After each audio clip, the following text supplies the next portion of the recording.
आज हम story of English chapter 2 English down the ages इसका क्विक रिवीजन करेंगे।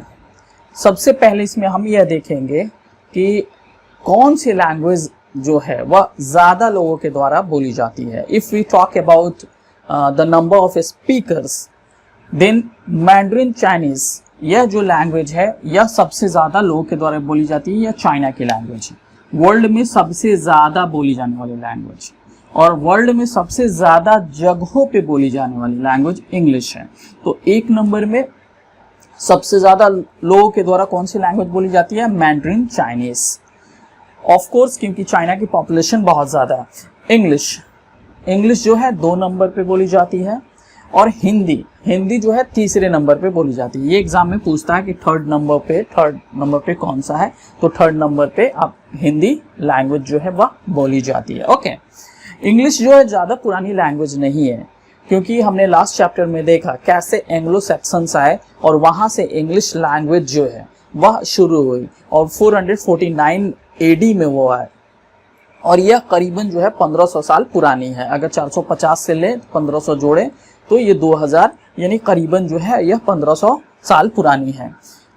इंग्लिश जो है वह ईस्ट मिडलैंड डायलेक्ट बोलते हैं स्थानीय भाषा को। ओके, लोकल जो हम बोलते हैं स्थानीय जगह पे वह जो है डायलेक्ट होती है। और ईस्ट मिडलैंड जब एंग्लो सैक्सन्स आए तो उस वक्त जो है वहाँ पे 4 तरह की स्थानीय भाषा बोली जाती थी, उसमें एक स्थानीय भाषा ये है। इसकी डिटेल्स ओल्ड इंग्लिश जब चैप्टर 3 आएगा उसमें मिल जाएगी। ओके, तो ईस्ट मिडलैंड डायलेक्ट जो है यह सबसे हम्बल डायलेक्ट था, और इसी से होते हुए इंग्लिश जो है आज जो टुडे वी स्पीक वही इंग्लिश है। Okay, period in the history of English literature, English language की अगर बात की जाए कि पीरियड क्या है, कैसे कैसे इंग्लिश लैंग्वेज के पीरियड में उसे बांटा जा सकता है, तो पहला जो है ओल्ड इंग्लिश जिसमें एंग्लो सैक्सन आए थे, और यह जो है 449 AD बोलते हैं, जो अभी चल रहा है AD, एनो डोमिनी, और इसका अर्थ जो होता है एनो डोमिनी का यह होता है कि since the birth of Christ, यानी ईसा के जन्म के बाद से जो चलता है, और पूर्व जो चलेगा उसे BC कहते हैं, बिफोर क्राइस्ट। तो यह जैसे आज जो अगर बोला जाए तो आज 2020 AD, तो यह जो है 449 AD में ओल्ड इंग्लिश का पीरियड यहाँ से लेकर यहाँ तक था 1066 में जो है नॉर्मन कॉन्क्वेस्ट हुआ था। ये जो है आगे हमें मिलेगा नॉर्मन कॉन्क्वेस्ट, और यहाँ से ओल्ड इंग्लिश जो है वह खत्म हुई थी। नॉर्मन ये फ्रांस के लोग थे, और कॉन्क्वेस्ट मीन्स जीत जो उनकी हुई, जो आक्रमण हुआ, वह नॉर्मन कॉन्क्वेस्ट के नाम से जाना जाता है। 1066 और 449 AD जो है यहाँ पर एंग्लो सैक्सन्स के द्वारा जो इन्वेड हुए थे इंग्लैंड के अंदर उसे कहते हैं। और मिडिल इंग्लिश जो है 1150 AD से 1500 AD तक है। ओके, मॉडर्न इंग्लिश 1500 AD के ऑनवर्ड जो है वह मॉडर्न इंग्लिश है। ओल्ड इंग्लिश पीरियड, 3 पीरियड में हमने जो है इंग्लिश लैंग्वेज के डेवलपमेंट को डिवाइड किया, जिसमें पहला ओल्ड इंग्लिश, मिडिल इंग्लिश, और थर्ड जो है वो modern English.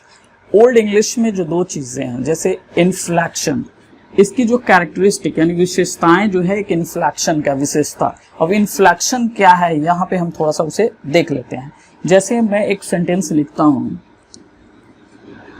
I am a student, ये मेरा सेंटेंस है, या आई की जगह हम ही लिख देते हैं, he is a good student, you are a good student। यह इन्फ्लेक्शन को हम समझ रहे हैं। हम यहाँ पर देख रहे हैं ओके कि ही के साथ इज लग रहा है, यानी यहाँ पे ही के साथ वर्ब जो है वह ही के अकॉर्डिंग चल रहा है, यू के साथ यू के अकॉर्डिंग चलेगा, दे के साथ दे के अकॉर्डिंग चलेगा। ओके, स्टूडेंट जब दे आएगा तो यहाँ पे ए हट जाएगा। ओके, तो यह जो हो जाएगा यहाँ पे स्टूडेंट्स हो जा रहा है, तो यानी ये चेंज हो रहा है, यानी सब्जेक्ट के हिसाब से हमारा वर्ब चेंज हो रहा है और सब्जेक्ट के हिसाब से भी हमारा जो है यहाँ पे कॉम्प्लीमेंट यानी नाउन जो है वह चेंज हो रहा है। ओके, अब ओल्ड इंग्लिश पीरियड में क्या होता था कि सिर्फ यह और यह चेंज नहीं होते थे, एडजेक्टिव भी चेंज हो गया, डिटर्मिनर्स भी चेंज हुआ। इन्फ्लेक्शन का अर्थ है कि बहुत ज्यादा चेंजेस होते थे, यानी ही के बाद हो सकता है कि कुछ और इस्तेमाल हो जाए, गुड का कोई और फॉर्म इस्तेमाल हो जाए, स्टूडेंट्स में भी चेंजेस हो जाएंगे और एडजेक्टिव में भी चेंजेस हो जाएं, और भी मिसाल के तौर पे मान लीजिए कहीं में भी कंजंक्शन में भी चेंजेस होते हों, तो यह जो है इन्फ्लेक्शंस कहलाता है। यानी बहुत से चेंजेस होना, यह जो है यह कंफ्यूजन को बताता है कि कंफ्यूजन हो जाता है, बताता नहीं, कंफ्यूजन बहुत सा हो सकता है लैंग्वेज सीखने में। तो यह इन्फ्लेक्शंस जो थे यह किस पीरियड में थे, यह ओल्ड इंग्लिश पीरियड में इन्फ्लेक्शन थे। और इस एज में जो है लिटरेचर यानी प्रोज, पोइट्री या ड्रामा जो है बहुत ज्यादा प्रोड्यूस नहीं हुआ, जिसकी वजह से इसे डार्क एज कहते हैं। डार्क मीन्स अंधेरा, अंधेरा काल इसे कहते हैं, अंधेरा एज, क्योंकि इसमें कुछ उतना प्रोड्यूस नहीं हुआ। ये हमारा ओल्ड इंग्लिश, दो चीज, inflection and dark age. Clear. Next आते हैं मिडिल इंग्लिश। मिडिल इंग्लिश जो है यह 1150 के बाद जो है इसे हम कंसीडर करते हैं। ओके, और इसमें इंग्लिश लैंग्वेज जो है वह लिटरेचर की लैंग्वेज बन के होगी। लिटरेचर का लैंग्वेज, प्रोज, पोइट्री, ड्रामा, ये सब जो है वह शुरू हुई।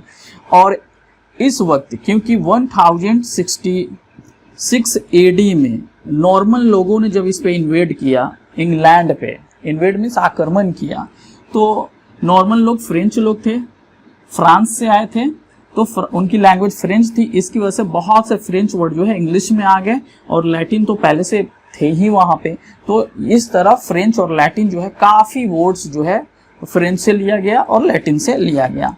और इसमें दो जो है मेजर डेवलपमेंट हुए, टू डेवलपमेंट, मेजर डेवलपमेंट। तो एक मेजर डेवलपमेंट ये था कि प्रिंटिंग प्रेस जो है 1476 में जो है इसका इन्वेंशन हुआ, और दूसरा जो है लिटरेसी जो है वो बढ़नी शुरू हुई। क्लियर। और ग्रेट वॉवेल शिफ्ट जो है यह भी मिडिल इंग्लिश पीरियड में हुआ, जो करीबन 1400 AD से शुरू हुआ। ग्रेट वॉवेल शिफ्ट ये है कि जैसे वॉवेल लेटर्स जो हैं उनके पहले प्रोनाउंसिएशन जैसे होते थे उसमें काफ़ी चेंजेस हुए, तो इसे ही ग्रेट वॉवेल शिफ्ट कहते हैं। हालांकि कॉन्सोनेंट के प्रोनाउंसिएशन में भी चेंजेस हुए हैं, यानी साउंड में उनके चेंजेस हुए, लेकिन ज़्यादा वॉवेल में चेंजेस हुए, इसलिए इसे ग्रेट वॉवेल शिफ्ट है। तो यह ग्रेट वॉवेल शिफ्ट किस एज में हुआ? मिडिल इंग्लिश में। इस चीज़ को आप याद रखेंगे। ग्रेट वॉवेल शिफ्ट किस में हुआ? मिडिल इंग्लिश में। प्रिंटिंग प्रेस मिडिल इंग्लिश में कब? 1476। और मिडिल इंग्लिश में ज़्यादातर फ्रेंच से जो है वह वर्ड लिए गए हैं। ओके। और 1150 ऑनवर्ड जो है यह लिटरेचर का अर्थ हुआ वही प्रोज, पोइट्री एंड ड्रामा से रिलेटेड। क्लियर। तो ओल्ड इंग्लिश, मिडिल इंग्लिश। तीसरा जो पीरियड है वह मॉडर्न इंग्लिश है, जो 1500 AD से शुरू होकर यहाँ से शुरू होता है जो आज तक है। इसे दो जो है पीरियड में, सब पीरियड में हम डिवाइड कर सकते हैं, दो पार्ट में डिवाइड कर सकते हैं, एक मॉडर्न और एक न्यू इंग्लिश। ओके। तो मॉडर्न पीरियड जो है शुरू से यानी 1500 AD से लेकर 19th सेंचुरी के ख़त्म होने तक जो है यह पीरियड जो है मॉडर्न पीरियड हम कंसीडर करते हैं। और इस पीरियड में जो है इंग्लिश जो थी वह सिर्फ ब्रिटिश आइल्स की जो लैंग्वेज थी, British Isles means British island, यानी इंग्लैंड जो आइलैंड है, स्कॉटलैंड, ओके, यहाँ पे जितने भी आइलैंड्स हैं उनकी सिर्फ लैंग्वेज ही वह लैंग्वेज थी। लेकिन न्यू इंग्लिश में जो है यह डेवलप होके पूरी जगह जो है वह फैलने लगी, तो न्यू इंग्लिश उस पीरियड को हम कहते हैं। यह इंग्लिश लैंग्वेज जो है यह लैंग्वेज आज लैंग्वेज ऑफ साइबर एज है। साइबर एज यानी कंप्यूटर से रिलेटेड, टेक्नोलॉजी से रिलेटेड यह इतनी डेवलप लैंग्वेज है, तो लैंग्वेज ऑफ साइबर एज भी इंग्लिश है, क्यों? इंग्लिश के डेवलपमेंट की वजह से। तो इस चैप्टर का हमने क्विक रिवीजन किया। वैसे इस पे जो है पूरी डिटेल्स वीडियो बनी हुई है, आप प्लेलिस्ट में जाकर स्टोरी ऑफ इंग्लिश में जाकर वहाँ पर दो वीडियो ऑलरेडी बनी हुई है, एक टेक्स्ट वीडियो और एक समराइज वीडियो, तो आप दोनों चाहें तो वो देख सकते हैं। यह क्विक रिवीजन था। अगर इसमें कहीं प्रॉब्लम है तो आप कमेंट जरूर करें। आपने लाइक और सब्सक्राइब नहीं किया है तो लाइक और सब्सक्राइब करें। Thanks for watching this video.